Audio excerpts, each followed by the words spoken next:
Ainda nesse ano, o Senado Federal vai aprovar um texto, deve votar e discutir essa matéria que deve mexer de forma estruturante nos impostos brasileiros, e quem está à frente na relatoria dessa pauta é o senador Eduardo Braga, do MDB do Amazonas, que vai falar agora com o Grupo Norte de Comunicação. Muito obrigado, senador, por ter aceito conversar com a gente. Não, eu que agradeço a oportunidade de poder estar falando com a região norte e de forma especial com o meu querido estado do Amazonas. Senador, hoje o presidente do Tribunal de Contas da União entregou para o senhor um estudo, ressaltando ali os impactos da reforma tributária aqui no Brasil. O que o senhor pode adiantar sobre esse estudo? Se tem alguma recomendação para a questão da política de incentivos para a Zona Franca? Bem, em primeiro lugar, dizer que da importância da convalidação por parte do Tribunal de Contas da União dos estudos que foram apresentados pelo Ministério da Fazenda. O Ministério da Fazenda apresentou no início do mês de agosto os estudos com relação ao potencial das alíquotas futuras em função do texto aprovado pela Câmara dos Deputados. E nós, naquela altura, pedimos ao Tribunal de Contas da União que pudesse convalidar o modelo e as projeções para que o Senado pudesse ter a tranquilidade quando da avaliação do texto aqui no Senado.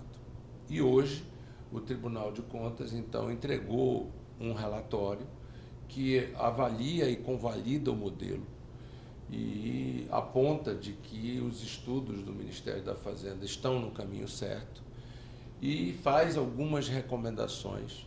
Esse estudo está compartilhado com todos os 81 senadores da República para que nós possamos, portanto, a partir de agora, nos debruçar sobre esses estudos e construirmos o nosso parecer para que o Brasil possa aprovar a reforma tributária com o princípio da simplicidade, do equilíbrio federativo, da segurança jurídica, da transparência e, acima de tudo, da certeza de que nós estaremos entregando para o contribuinte e para o setor produtivo uma política que permita que o Brasil volte a crescer, a gerar emprego, renda, com a simplificação tributária. Falando para o Amazonas, é claro que nós temos a preocupação sempre permanente com relação à Zona Franca de Manaus. Eu quero aqui dizer ao povo do Amazonas que nós estamos trabalhando junto ao governo federal, junto ao Congresso Nacional, numa parceria com toda a bancada, tanto do Senado quanto da bancada federal, para tranquilizar o Amazonas e nós termos, portanto, a segurança de que a nova política tributária possa garantir ao Amazonas competitividade para os seus produtos e, ao mesmo tempo, segurança tributária e financeira para que o Amazonas possa fazer a transição do modelo atual para o modelo futuro, assegurando, portanto, tranquilidade para os amazonenses na geração de emprego, renda e nas políticas públicas do Estado do Amazonas. Senador, falando sobre a questão da estiagem lá no Amazonas, a bancada teve uma reunião com ministros de Estado para buscar soluções. Já foram anunciados ali recursos, 141 milhões de reais para o Estado fazer os procedimentos ali nos rios. Mas uma questão que tem sido levantada é sobre a questão da BR-319, que facilitaria também o transporte desses insumos. Como é que tem sido o diálogo com os órgãos ambientais nesse sentido? Bem, vamos por etapa, né? Primeiro, a minha solidariedade ao povo amazonense, porque estamos mais uma vez vivendo um extremo climático no Amazonas. Eu, quando estive no governo, em 2005, vivi uma das maiores secas da história do Amazonas. Até então, a maior seca da história do Amazonas. Tudo indica de que esta seca pode ser até pior do que a de 2005. Nesse momento, a gente tem acompanhado de perto o que está acontecendo, não só nos altos rios, mas também na região metropolitana de Manaus.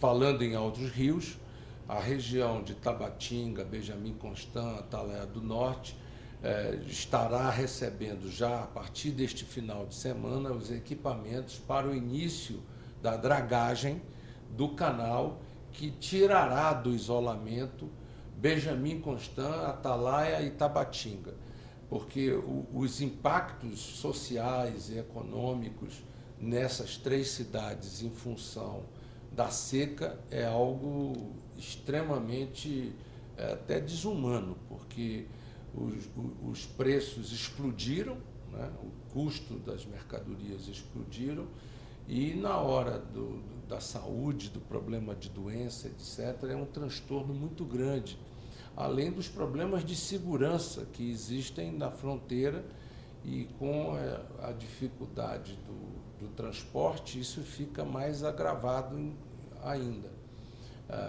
O DENIT tomou as providências, graças a Deus eles já tinham mandado equipes, a questão de 5, 6 semanas atrás, fazerem visitas, inspeções, já estavam bem adiantados, o que possibilitou, portanto, o governo federal e o Ministério do Transporte, juntamente com o Ministério de Portos e Aviação, assinarem o contrato, a ordem de serviço, enfim, e nós imaginamos que na semana que vem começa a dragagem. Estamos perto de poder iniciar uma dragagem na região do Tabocal, que também é importante aí já para o abastecimento da cidade de Manaus, numa região que tem um estrangulamento quase que anualmente nessa região aí do Tabocal, entre o Rio Madeira e a cidade de Manaus, e os Solimões, melhor dito. Portanto, é muito importante ter também essa situação. Agora, nós temos uma dificuldade, porque o Rio Madeira, que é uma das hidrovias mais importantes para o abastecimento da cidade de Manaus e para o escoamento das produções da Zona Franca de Manaus, ela está comprometida. Nós estamos vivendo igual o que aconteceu em 2005, já a proibição da navegação noturna na hidrovia do Madeira. Se nós tivéssemos a BR-319, que significaria uma redundância do sistema de transporte, ou seja, um modal rodoviário com um modal hidroviário, o Amazonas não estaria vivendo o isolamento que nós estamos vivendo. E é lamentável que a gente esteja praticamente 20 anos depois ainda sofrendo as mesmas consequências.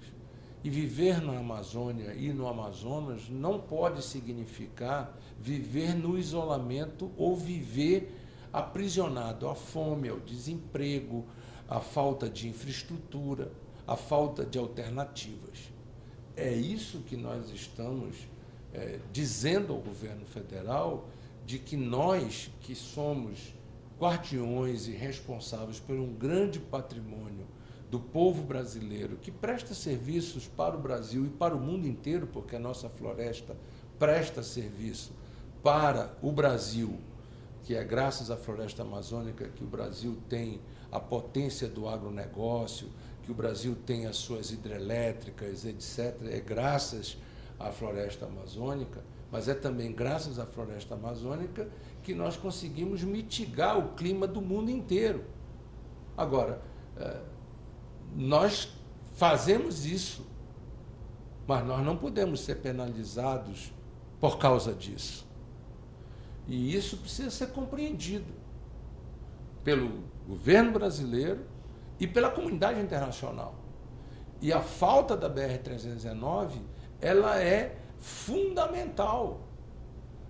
E isto foi dito ao conjunto de ministros e foi dito de uma forma muito clara, não só por mim, mas pelo senador Omar, pelo senador Plínio e pelo conjunto de deputados federais, para que fique muito claro de que nós estamos efetivamente sofrendo pela falta de uma alternativa rodoviária como a BR-319.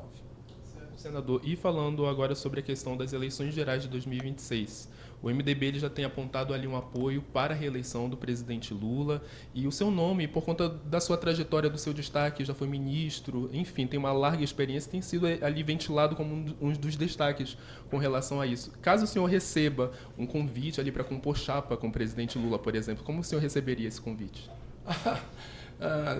Veja, a questão da política é uma questão que a gente nunca sabe o futuro. O que eu quero dizer é que acho que o presidente está fazendo um grande trabalho. O presidente Lula tem enfrentado um grande desafio para o Brasil, pelo Brasil.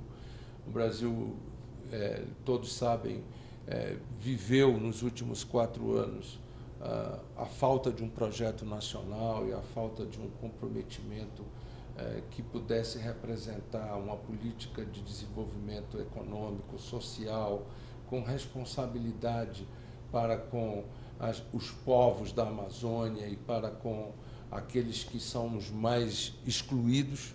E o presidente vem fazendo um trabalho muito grande de inclusão do Brasil na comunidade internacional, para que o Brasil possa restabelecer um calendário de investimento para voltarmos a crescer, gerar emprego, renda, e o Brasil se restabelecer com uma liderança internacional. Portanto, nós do MDB temos buscado contribuir para que o Brasil possa restabelecer um projeto nacional através da liderança que o presidente Lula tem emprestado ao nosso povo brasileiro. E para as eleições do ano que vem para a prefeitura, o senhor pretende ali uma vaga no Executivo de Manaus, concorrer às eleições? Não, eu tenho procurado ajudar a cidade de Manaus, tenho procurado contribuir com a gestão do prefeito Davi Almeida, estamos na gestão através do nosso secretário de Habitação, o Jesus Alves, que está fazendo um trabalho importante para que a gente possa estabelecer uma política de habitação para dar casa a quem não tem casa na cidade de Manaus. O projeto Minha Casa Minha Vida, em que eu, inclusive, presidi a comissão mista da medida provisória do novo Minha Casa Minha Vida no Congresso Nacional, é uma das nossas grandes oportunidades de construirmos casa e dar um lar para quem não tem casa. Portanto, o meu compromisso é em ajudar o povo da cidade de Manaus e fazer o bem à nossa cidade da melhor forma possível. Muito obrigado, senador, pela conversa.